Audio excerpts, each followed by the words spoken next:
इन plantations, मतलब basically Swaraj की बात होगी यहाँ पर कि स्वराज का प्लांटेशन कैसा होता है। हाँ क्या समाधान प्रदेश स्वराज का प्लांटेशन, ठीक है। ओके, देखो इसमें लिखा हुआ है worker to had their own understanding of the Mahatma Gandhi and the nation of swaraj, है ना। जो महात्मा गांधी जी थे, इन्होंने लोगों को अंडरस्टैंडिंग डेवलप करी कि व्हाट इज स्वराज, स्वराज क्या है, ये एक अंडरस्टैंडिंग डेवलप करी for the plantation worker in Assam. Freedom mean the right to move freely and out of the confined space in which they were enclosed, and the meant retaining a link with the village from which they had come। कहने का मतलब है कि असम के लिए स्वराज का मतलब था कि वो इजीली मूव कर सकते हैं, कहीं जहाँ इच्छा वहाँ जा सकते हैं, जो इच्छा वो कर सकते हैं। उनके लिए स्वराज का मतलब बेटा वो हुआ करता था, है ना। देखो सबसे पहली बात पता है, एक्चुअली में जो गांधी जी थे, गांधी जी ने ही इस स्वराज के मीनिंग को समझाया, है ना। जो गांधी जी थे उन्होंने इस स्वराज के मीनिंग को समझाया कि स्वराज से लोग क्या समझ सकते हैं। और जो असम के लोग थे उन्हें स्वराज का मतलब समझ में आया कि स्वराज का मतलब ये है कि आप फ्रीली मूव कर सकते हो, जहाँ इच्छा वहाँ जाओ। भाई जैसी बात मैंने बोला था, सबके लिए स्वराज का अपना अपना अलग अलग मतलब होता है। आपके लिए क्या स्वराज है आप समझ सकते हो, मेरे लिए क्या स्वराज है मैं समझ सकता हूँ, है ना। तो सबको इन्होंने समझाया, ठीक है। Okay, inland immigration act 1859। What is immigration? Immigration क्या होता है बताओ? इमिग्रेशन मतलब वन प्लेस टू अनदर, वो ट्रांसफर में मूव कर रहा है। अच्छा, तो उसे इमिग्रेंट तो करते हैं, उन्हें इमिग्रेंट कहते हैं। The process is called immigration. देखो बेटा समझना मेरी बात, इमिग्रेंट या इमिग्रेशन का मतलब होता है अगर कोई बाहर कंट्री से आपकी कंट्री में आ रहा है तो हम लोग क्या बोलते हैं, इमिग्रेंट बोलते हैं, ठीक है। आएगा समझ में। जैसे इमिग्रेंट लेबर होते हैं, जैसे पश्चिम बंगाल के लेबर है, जैसे इंडिया के लेबर फिजी जाते थे। हाँ अभी भी जाते हैं। देखो क्या है इंडिया में जितने इसमें जो है वो बाबा रामचरण वो फिजी से तो आए हैं। हाँ, जैसे आप बात कर लो कि ज़्यादातर यहाँ के जो सिख समुदाय के लोग हैं, सिख समुदाय के लोग वो ज़्यादातर कनाडा जाना पसंद करते हैं, है ना। मोस्टली पंजाब के लोग कनाडा जाते हैं, और यहाँ यूपी के लोग कमाने कहाँ जाते हैं, या तो लुधियाना जाएंगे या तो दुबई, है ना। बेसिकली दुबई में भी उन्हें बहुत सारे वर्क मिल जाते हैं, क्योंकि देखो जो डेवलप प्लेस है वहाँ पे आपको बहुत सारा वर्क मिल जाएगा। गोंडा में क्या है, कुछ नहीं, चार मैदान, या तो किसी नेता के पीछे पीछे घूमो, नेताजी की जय हो, नेताजी की जय हो करते करते। बाकी इंडिया गोंडा में कुछ नहीं रखा हुआ है ना। ओके, तो बेसिकली इन लोगों को ये सारी चीज़ें समझाई गई क्या है, कैसे आप नॉन कोऑपरेशन में हिस्सा लें, है ना।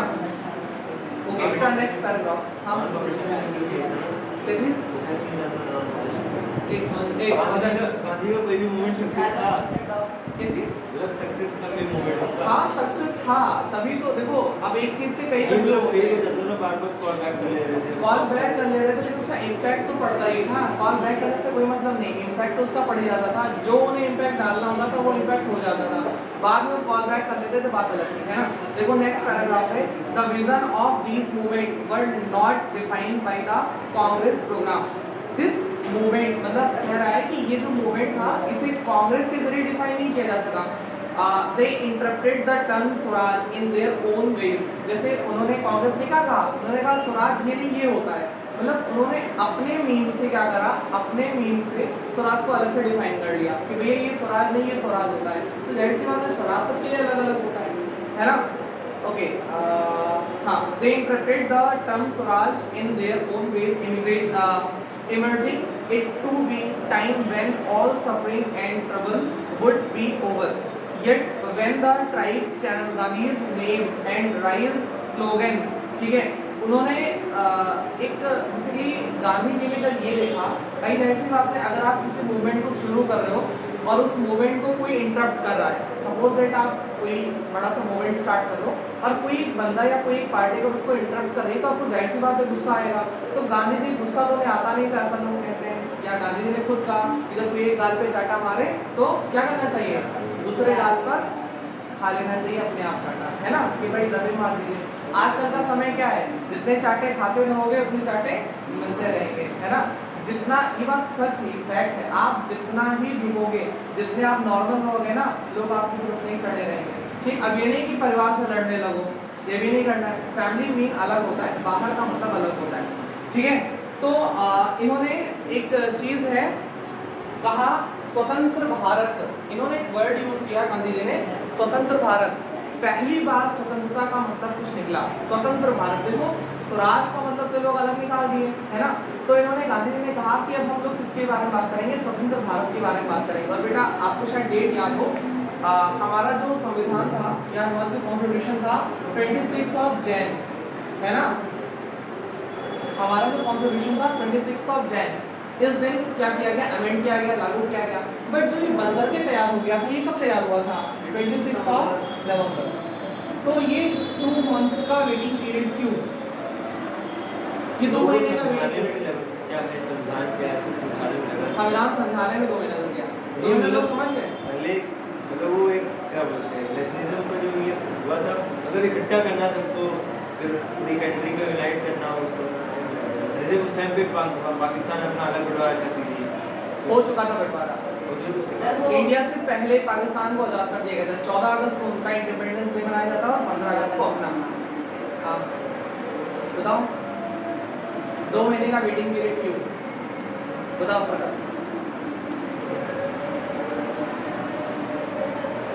सर उसको इशू कराने मतलब सर सबकी वो भैया जब इस दिन लास्ट स्पीच हुआ ना 26 नवंबर को, ये लास्ट स्पीच पढ़ लेना बी आर अम्बेडकर की। उन्होंने बोला कि आज से ही ये संविधान स्टार्ट हो रहा है और 16 आर्टिकल उसी दिन से स्टार्ट हो गए। बाकी के आर्टिकल्स के लिए 2 महीने बाद का टाइम रखा गया। वाई? बिकॉज कांग्रेस पार्टी, पता है कांग्रेस पार्टी 1930 से, है ना, इस दिन स्वतंत्रता दिवस मनाएंगे अभी। तो जब हमको आज़ादी मिल गई 15 अगस्त को, तो 26 जनवरी को स्वतंत्रता दिवस कौन मनाएगा, कोई मनाएगा नहीं मनाएगा। इसका मतलब ये डेट खत्म हो जाती है, 110% ये डेट खत्म हो जाती है। भाई जाहिर सी बात है, डेट खत्म हो जाती है। तो इसको जिंदा रखने के लिए क्या किया गया कि भैया 2 महीना रुक जाओ और इस दिन हम लोग क्या कर लेंगे, रिपब्लिक डे मना लेंगे, है ना, गणतंत्र दिवस मना लेंगे। इसलिए 2 महीने का जो वेटिंग पीरियड है वो यहाँ पर रखा गया था। आई समझ में बात? पूछे कि नहीं पूछे? पूछे, ठीक। तो देखो, तो ये क्या कह रहा है, स्वतंत्र भारत अभियान स्टार्ट करना था। They were also emotionally relating to an all Indian. आपने अश्नीर ग्रोवर का नाम सुना? अश्नीर ग्रोवर क्या है ये? भारत पे के फाउंडर, IITian है, ठीक। अब पता उन्होंने क्या करा, उन्होंने एक QR कोड इशू किया, ठीक है। चलिए सुनो सुनो सुनो, अश्नीर ग्रोवर ने क्या करा, बाहर बुला दो, एक काम था हो जाएगा, काम था, बात तो करो पहले, बोलो हम आ गए, अभी बताएंगे ना, ठीक है। क्या होता था, देखो अश्नीर ग्रोवर ने, पता है मार्केट में पहले से बहुत सारे QR कोड चल रहे थे, उन्होंने QR कोड लगाया भारत पे। सर मैं बताता हूँ उन्होंने सरकारी नाम से पूरा कर लोगों को लगा भारत पे यानी गवर्नमेंट का है, तो हमने कहा भैया ये चिपका दो QR कोड, है ना, ये चिपका दो QR कोड, ठीक। मतलब जहाँ कहीं भी इंडिया वर्ड आता है वहाँ पर आप बहुत ही इमोशन आ जाता है, इमोशनली जो है वो कनेक्ट हो जाता है। जहाँ भी भारत वर्ड आ जाता है वहाँ पर आप उसको, ठीक, चलिए ओके बताया बोर्ड में लगा दें, ठीक है। शुरू करें भैया, अंताक्षरी शुरू करें। क्या कहता है, when they acted in the name of the Mahatma Gandhi or linked their movement to that the Congress, they were identifying with the movement which went beyond the limits to of their immediate locality। कहने का मतलब है जैसे उन्होंने महात्मा गांधी के साथ connect किया और उसका नाम रखा गया स्वतंत्र भारत, जैसे इंडिया वर्ल्ड नाम आया वो अपनी लोकेलिटी में सबसे पॉपुलर एक तरह से मतलब मूवमेंट जो है वो बन गया, ठीक है। अब देखो in February 1922 Mahatma Gandhi decided to withdraw the non corporation movement. क्यों किया उन्होंने ऐसा? उन्हें ऐसा महसूस हुआ कि मुझे नॉन कॉर्पोरेशन मूवमेंट को विड्रॉ करना चाहिए, है ना। He felt the movement was turning violent in many places, ठीक है। मतलब जो ये आपका मूवमेंट था ये बहुत जगह से वायलेंस हो चुका था। जो सत्याग्रही थे, मतलब सत्याग्रह करने वाले सत्याग्रही, इन लोगों ने कई जगह पर क्या किया, बहुत जगह पर हिंसा करी। भाई जाहिर सी बात है जहाँ पर जुलूस निकलेगा, जहाँ पर भीड़ इकट्ठा होगी, वहाँ पर रैलीज या कहीं भी ऐसा मूवमेंट होगा तो जाहिर सी बात है बवाल होना निश्चित, 110% वहाँ मूवमेंट होगा, बवाल होगा, ये श्योर सर्टेन है। ये गांधी जी के जो स्वराज मूवमेंट के बाद से उन्होंने सॉल्ट मार्च मूवमेंट भी शुरू किया था। हाँ। यहाँ पे सॉल्ट एक्चुअली में सॉल्ट मार्च इसलिए उन्होंने किया था क्योंकि जो अंग्रेज थे उन्होंने सॉल्ट पर टैक्सेस बहुत हाई कर दिए थे, और क्योंकि सॉल्ट सारे घर में यूज होता है, जाहिर सी बात है। ये मार्शल लॉ क्या होता है? सेना का कानून, जैसे अगर मान लो देश में बहुत ज़्यादा प्रॉब्लम चल रही है तो मार्शल लॉ हो जाता है। और जब रॉलेट एक्ट लगा था उसके बाद जो गवर्नर चेंज हुए उन्होंने मार्शल लॉ लगा दिया पूरे अमृतसर के एरिया पे। फिर बाद में सरदार उन्होंने उनको जाके मारा था। तो मार्शल लॉ का मतलब होता है उस समय सेना के हाथ में ऑलमोस्ट सारी पावर होती है, ठीक है, वो जो चाहे वो कर सकते हैं। हाँ, डिक्टेटरशिप बहुत जगह पता है। जब मार्शल लॉ लगता है तो सेना सरकार को गिरा के सेना का जो चीफ होता है वो बन जाता है। कई बार हो चुका है, कई बार हो चुका है, एक बार नहीं है। तो ये मार्शल लॉ है, हालांकि इंडिया में एक बार भी नहीं लगा, भगवान न करे कभी लगे, है ना। तो यहाँ की सेना तो बहुत मारती है, ठीक है। जहाँ पुलिस से काम नहीं होता वहाँ सेना को लगाया जाता है। जहाँ पता चलता है कि यह सेना आ रही भैया बस वहाँ बवाल खत्म, है ना। आपने देखा होगा पोलिंग बूथ पर जैसे 4-5 जवान के साथ, जैसे पुलिस वालों के साथ सीआरपीएफ वालों को लगाया जाने लगा, और अब एक जैसे जो जनरल मिलिट्री होती है उसका भी एक दो इंसान रहता है पोलिंग बूथ पर, अब कोई बवाल नहीं होता है, ठीक। आप लोगों ने शायद कभी आर्मी की रैली नहीं देखी होगी, मैंने तो देखी आर्मी की रैली। कम से कम 600 लड़कों को एक आर्मी का इंसान संभालता है, इतनी बड़ी पाइप लिए रहता है ना, प्लास्टिक की, और चलता रहता है सब पैदल पैदल। और अगर एक बंदा बोलता है एक लाइन में से 15 लोगों को बिठाता है, मारना शुरू करता है एक लाइन से, और सारे लोग शांत हो जाते हैं, एक साथ सभी शांत हो जाते हैं, है ना। बस यही काम उनका होता है कि अगर वो एक बार मारने लग गए तो फिर रुकते नहीं है। तो बेसिकली ये सेना जो है, सेना का कानून बहुत बड़ी चीज़ होती है ना। ओके, तो अब देखो ये बहुत ज़्यादा क्या हुआ, सत्याग्रही लोगों ने बहुत ज़्यादा हिंसा करी, ठीक। इसमें देखा नीचे लिखा हुआ है CR Das and Motilal Nehru. Motilal Nehru को जानते हैं कौन थे? कौन थे? हाँ, जवाहरलाल नेहरू जी के पिताजी, है ना, ठीक। हम लोग अगर मुंबई वाले एरिया में तो क्या कहते हैं, उनके बाप थे, है ना। अब बाप का दो मतलब निकल आता है, एक तो अच्छे सेंस में निकलता है ना, और एक बहुत अच्छे सेंस में निकलता है। रिश्ते में तो हमारे बाप लगते हैं, नाम मोतीलाल नेहरू, है ना।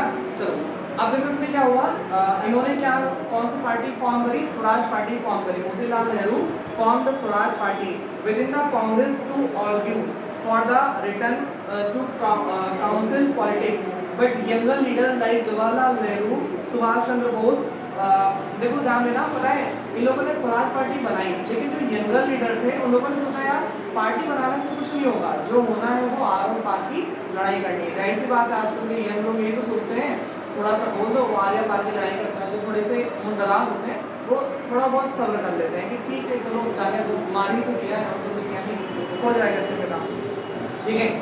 ओके, अब देखो लिखा है अगेंस्ट दिस बैक, सॉरी एक पैराग्राफ छूट गया, in such the situation of the internal debate.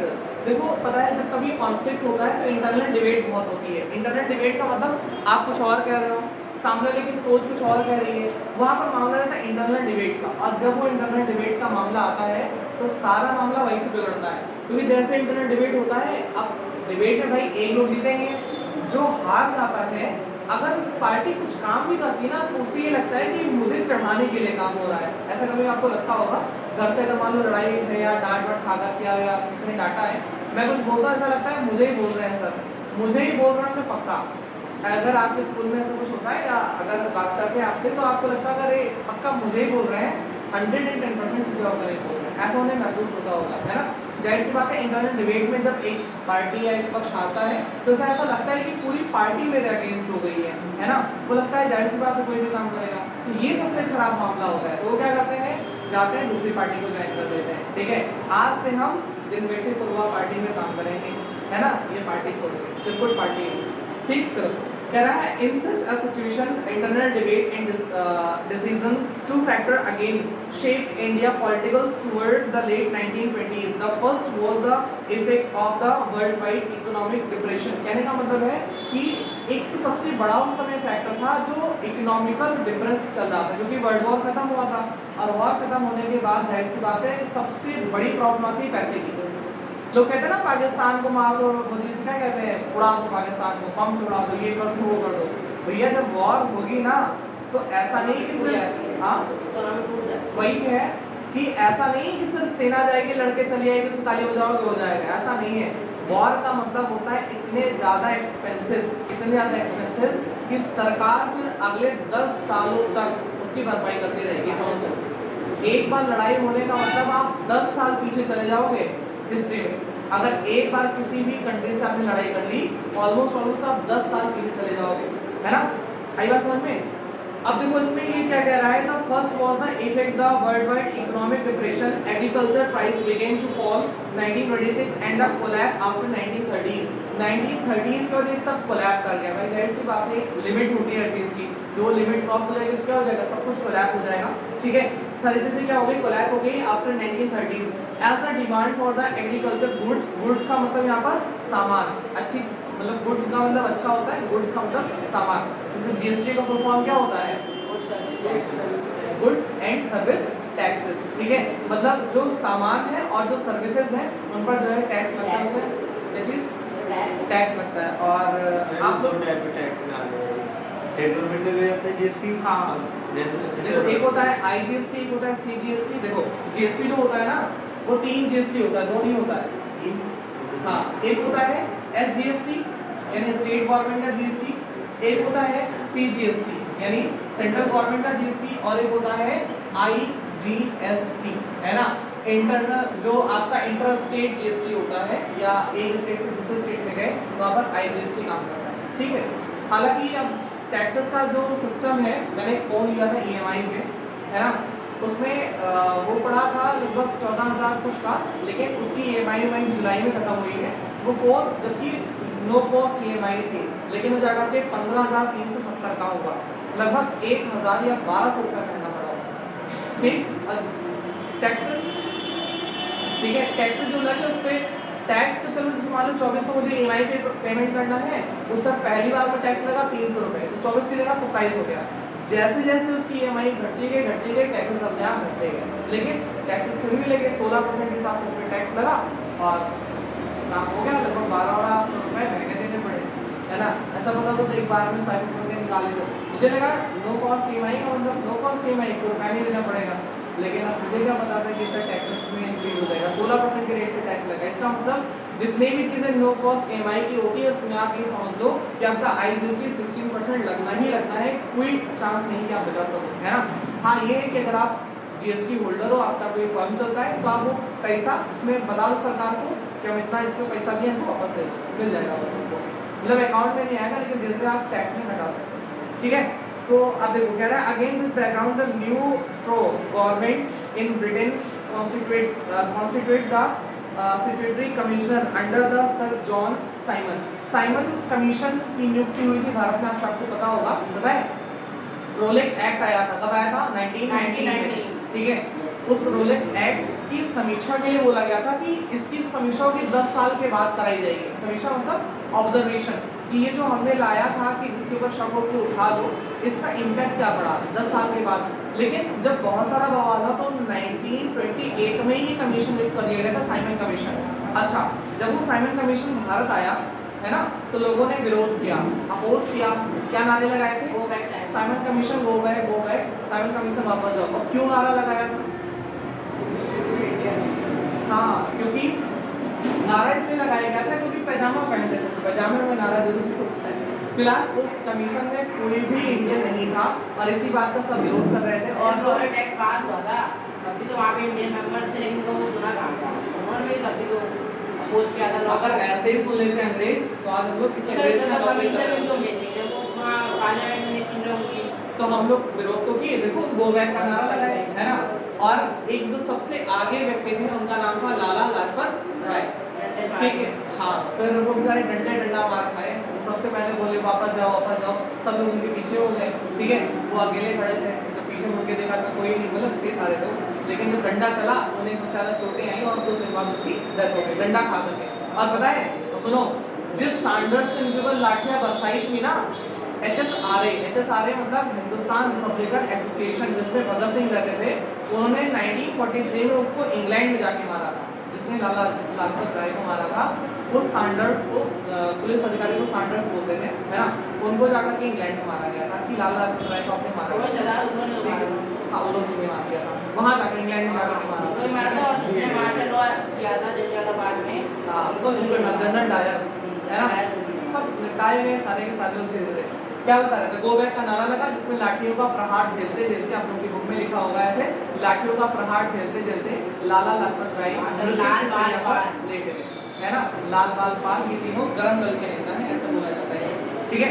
Okay, तो बेसिकली ये हुआ, गो बैक का नारा लगा 1920। और हाँ एक चीज और बताएं, डॉक्टर BR अम्बेडकर जी ने ना उनको अपने खर्चे से पूरा इंडिया घुमाया। सारे लोग अपोज कर रहे थे साइमन कमीशन को, सारे लोग अपोज कर रहे थे कि भैया ये वापस जाओ वापस जाओ। और उसने कहा कि भैया ऐसा है, अपने खर्चे से उनको क्या करे, पूरा इंडिया लेके गए घुमाए।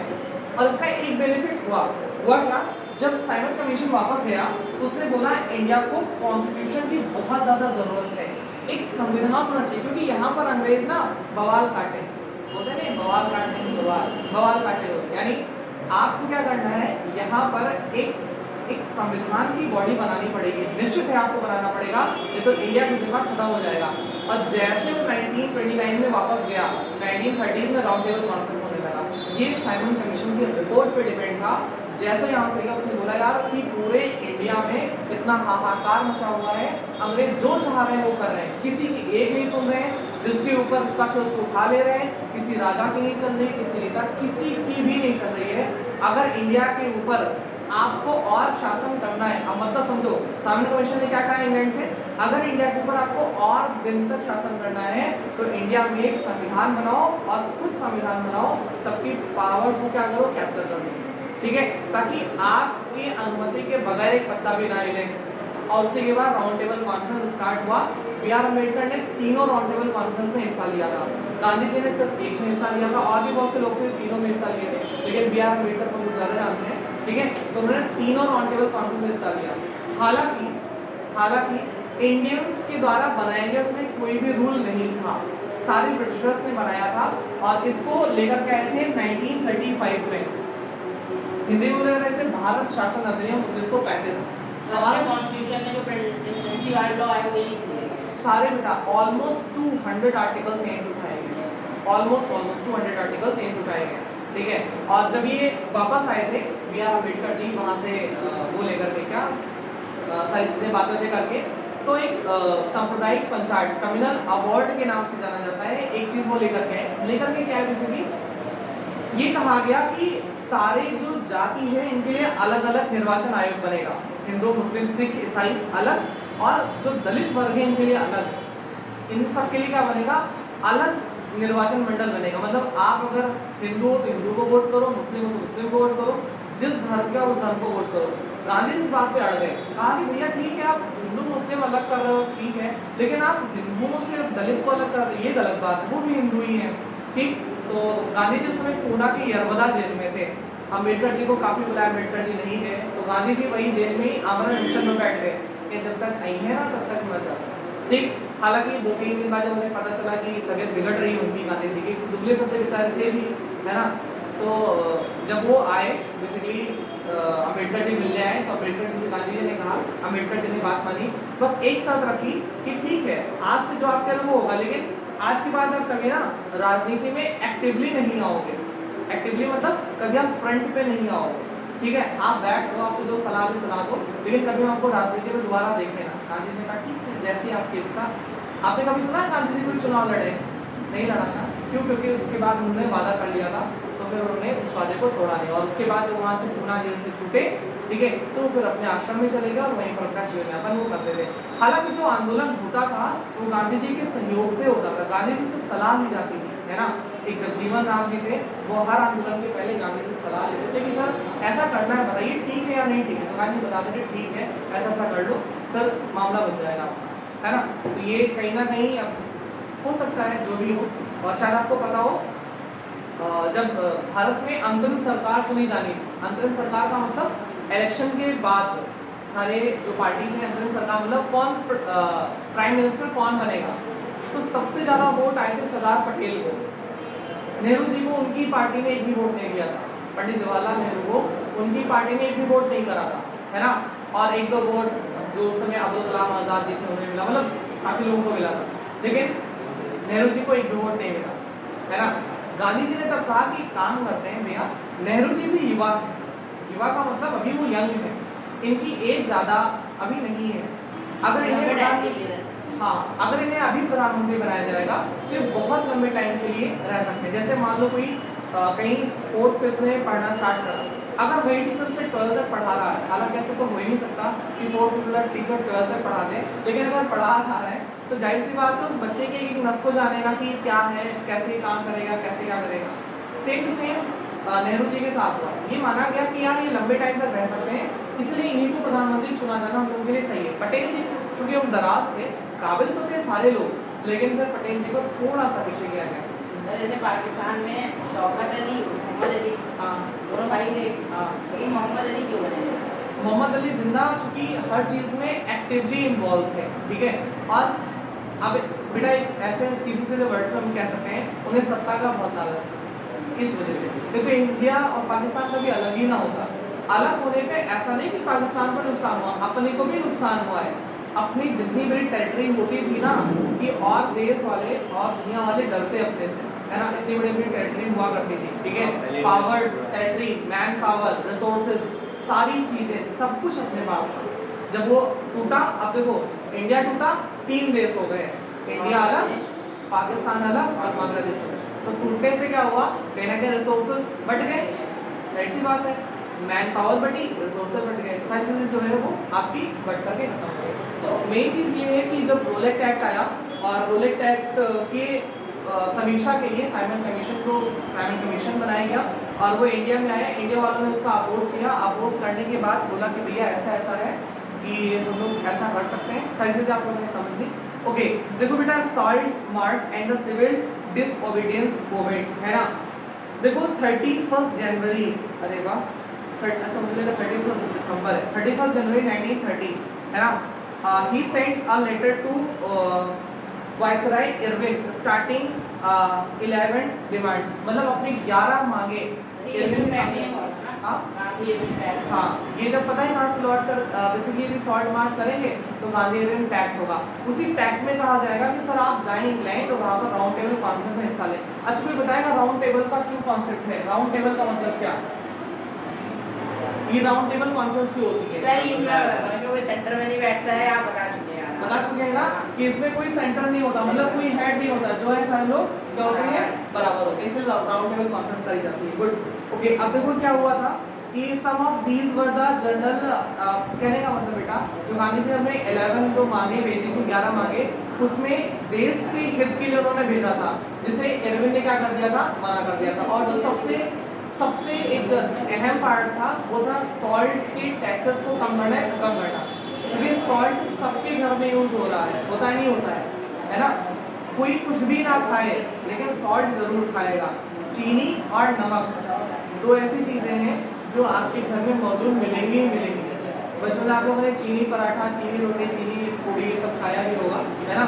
तो बचपन होता है, ठीक है। अब देखो सेकंड आया है, महात्मा Gandhi's letter was in way of the ultimatum. If the demand were not fulfilled by 11th March, the letter start the Congress would launch a civil disobedient campaign. मतलब इसने कहा, गांधी जी ने कहा कि अगर 11 मार्च तक आपने मांगे नहीं पूरी करी तो कांग्रेस क्या स्टार्ट करेगी, मूवमेंट स्टार्ट करेगी, है ना। और उसके बाद आपको पता ही 78 लोगों के साथ गांधी जी ने वो सॉल्ट मार्च स्टार्ट भी करा था और वहाँ तक गए भी थे। और इसी बीच में एक खान अब्दुल गफ्फार खान थे जिन्हें सीमांत गांधी कहा जाता है, जिन्होंने सेम इसी बेस पर लाल कुर्ती या जिया तरंग आंदोलन स्टार्ट करा था, कहाँ पर, पाकिस्तान बॉर्डर पर स्टार्ट करा था, ठीक है। सॉल्ट मार्च के जैसे उन्होंने स्टार्ट किया था, इसलिए उनको हम लोग क्या कहते हैं, सीमांत गांधी कहते हैं, ठीक है। तो ये पार्ट हो गया। ओके देखो नेक्स्ट पैरा है, this mark the beginning of the civil disobedient movement, how was the movement different from the non corporation movement. अब देखो ये क्या था, डिफरेंट कैसे था, है ना, ये डिफरेंट कैसे था, people were now asking not only refuse corporation, ठीक है। पीपल से लोगों मतलब सिर्फ कॉर्पोरेशन के लिए नहीं कहा जा रहा था, ठीक है। With the British as they had done, यही तो है ना, refuse corporation, with the Britishers as they had done in 1921-22। मतलब पीपल्स को ये नहीं कहा गया कि भैया आप सिर्फ कॉपरेशन करो जैसे आपने 21-22 में करा था, ठीक है, but also break colonies laws, बस आप कॉलोनीज रूल्स को ब्रेक करो, मतलब जो अंग्रेजों ने नियम बनाया उसको तोड़ो, नियम तोड़ोगे तभी मजा आएगा, ठीक है। 1000 in different part of the country broken the salt law। लगभग पता है जिसे आपने श्रीराज गोपालाचारी का नाम सुना होगा, सुना है श्रीराज गोपालाचारी? नहीं सुना है? वाह, सुन के आना इनका, नेट पे सर्च करके आना। Who was the Shriraj Gopalachari? कौन थे श्रीराज गोपालाचारी? इन्होंने मद्रास एरिया में शुरू करा सॉल्ट मार्च। मतलब ये समझ लो जब गांधी जी ने सॉल्ट मार्च स्टार्ट किया कोस्टल एरिया से समय तो बोल रहा सारे लगभग सारे में हुआ था और कई लोगों ने स्टार्ट करा था, ठीक है। तो इसमें बेटा नेक्स्ट जो पार्ट है पहले मैथ्स के एनसीईआरटी ओके, सॉल्ट मार्च हो गया। सॉल्ट मार्च के बाद जो नेक्स्ट पार्ट है ना, ओके देखो इसका जो थर्ड पैरा सॉल्ट मार्च का, ये इंपॉर्टेंट है, ये मैं पढ़ा दे रहा हूँ। बाकी चीजें ना आप लोग लाइन बाय लाइन पढ़ते रहना, कोई प्रॉब्लम नहीं आनी आपको, ठीक है। In such the situation Mahatma Gandhi once again decided to call off the movement and entered into pact with the Irwin on 5 March 31, है ना, मतलब 1931 में गांधी जी ने सोचा फिर से कॉल बैक कर लेते हैं अपना जो बेसिकली मार्च है या जो अपना मूवमेंट उसे खत्म करते हैं। By this Gandhi ji Irwin pact Gandhi concern to participate in the round table conference. मैंने बोला ना गांधी जी को उसने क्या किया, एक तरह से मतलब कन्विंस कर लिया कि राउंड टेबल कॉन्फ्रेंस में गांधी जी क्या कर लें, हिस्सा ले लें, पार्ट ले लें। How participants saw the movement, ये पार्टिसिपेंट जो थे वो मूवमेंट को देखते कैसे थे, वो महसूस कैसा करते थे। Let us now look at the different social group that are participant in the civil disobedient movement, why did not join the movement, what were their ideals। कहने का मतलब है कि क्या उनके आइडियल्स थे कि उन्होंने ज्वाइन किया। जाहिर सी बात है अगर आप कोई मूवमेंट ज्वाइन कर रहे हो, अगर आप कुछ भी ज्वाइन कर रहे हो तो आपका एक बेसिकली कोई ना कोई मकसद, कोई ना कोई मोटो होता है नहीं होता भैया। अगर कोई भी चीज़ अगर ज्वाइन कर रहे हो, इवन दैट कुछ भी, कोचिंग, स्कूल, लड़ाई झगड़ा, क्रिकेट, स्टेडियम, जिम, गोली, कंचा, कुछ भी अगर ज्वाइन कर रहे हो तो आपका एक मतलब होता है इसको क्यों ज्वाइन कर रहे हैं, है ना। How participants of this movement, वही कह रहा है in the country side rich pleasant communities. देखो अमीर लोग क्या चाहते थे, वो और अमीर हो जाए। अमीर लोग क्या चाहते थे, वो और अमीर हो जाए। गरीब लोग क्या चाहते थे, वो भी अमीर हो जाए और गरीब ना हो जाए। अमीर लोग चाहते थे और अमीर हो जाए, गरीब चाहते थे हम और अमीर हो जाए। अमीर चाहते थे मुझे बिजनेस करने में बहुत हेल्प मिले, बिजनेस करने में मुझे बहुत छूट मिले और हम हर तरह से क्या कर सके, बिजनेस कर सके, ठीक है। और जो गरीब लोग होते थे वो भी सोचते थे कि कहीं ना कहीं बिजनेस से मुझे बेनिफिट हो जाए। तो ये सारी चीज़ें सब लोग सोच के पार्टिसिपेट करते थे। फीमेल क्या सोचती थी कि हमको भी आज़ादी मिलेगी तो हम खुले रूप में घूम सकेंगे, कम से कम कोई अंग्रेज का डर तो नहीं रहेगा। मेल क्या सोचते थे, जो कमज़ोर उम्र के मेल होते थे वो क्या सोचते थे कि अगर हम आज़ाद हो जाएंगे किसी तरह से तो हमको किसी की हेल्प या किसी अंग्रेज की सेवा नहीं करनी पड़ेगी। तो सब अपने अपने माइंडसेट से इसको देख रहे थे, है ना। ओके, अब देखो सारे लोगों ने इसको कैसे कैसे देखा। अब देखो इसका जो सेकंड पैरा है, सेकंड नहीं मुझे लग रहा है थर्ड पैरा इंपॉर्टेंट है, मैं ये पढ़ा दे रहा हूँ थर्ड पैरा वाला। The industrial worker class did not participate in the civil disobedient movement। ये सबसे इंपॉर्टेंट है। जो इंडस्ट्रियल क्लास हुआ करता था, इंडस्ट्रियल क्लास, उनकी जो पार्टिसिपेंट थे उन्होंने इसमें हिस्सा लिया ही नहीं था। जो इंडस्ट्रियल क्लास होते थे तो उन्होंने इसमें हिस्सा नहीं लिया था। Movement is large number except the Nagpur region as the industries came closer the Congress. मतलब जो नागपुर रीजन के लोग थे उन्होंने इसमें हिस्सा ही नहीं लिया था। भाई जाहिर सी बात है नागपुर रीजन के जो लोग हैं उन्होंने क्या इसमें हिस्सा ही नहीं लिया था, है ना। क्योंकि जो इंडस्ट्रियल लोग थे उनको क्या लगा था, देखो पता है इंडस्ट्रियल का माइंडसेट क्या था, अंग्रेज जाएंगे इंडस्ट्री बंद हो जाएगी, इंडस्ट्री बंद हो जाएगी तो हम क्या हो जाएंगे, बेरोजगार हो जाएंगे। तो इसलिए उन्होंने क्या करा था, इस मूवमेंट में हिस्सा ही नहीं लिया था, है ना। उन्होंने इस मूवमेंट में हिस्सा ही नहीं लिया था। ठीक, आई बात समझ में? कोई दिक्कत यहाँ तक नहीं ना? आगे बढ़ो यहाँ से, ठीक, okay. But in spite of that, some workers did participate the civil disobedient movement। Her society में दो चार अच्छे लोग रहते हैं जिन्होंने इस मूवमेंट में हिस्सा लिया, है ना। Okay, selectively adopting some of ideas of Gandhi program like boycott the foreign goods as part of their own movement against law, wages and the poor working condition। जो लोग हिस्सा लिए वो क्यों हिस्सा लिए? क्योंकि उनको लगता था हमें वेज कम मिलता है, मजदूरी कम मिलती है, हमारे लिए कंडीशन अच्छी नहीं है काम करने की, मतलब हर तरह से दुखी थे अंग्रेजों से, इसलिए उन्होंने क्या करा, इसमें पार्टिसिपेट किया। जो दुखी थे उन्होंने क्या करा, पार्टिसिपेट करा। Okay, another important feature of civil disobedient movement was the large scale participation of women. ये पहला एक ऐसा था, पहले एक ऐसा मूवमेंट था जिसमें क्या हुआ था, लार्ज स्केल पर क्या हुआ था, मूवमेंट ने मतलब जो फीमेल्स उन्होंने हिस्सा लिया था। आई बात समझ में? ओके, अब देखो जो नेक्स्ट पैरा है, the limit of civil disobedience. Limits क्या क्या थी ये पढ़ लो, लिमिट्स के बाद ये चैप्टर नहीं खत्म होगा अभी। क्या आप इसका 3 लेक्चर पढ़ाएंगे। 3 लेक्चर इसका, जाहिर सी बात।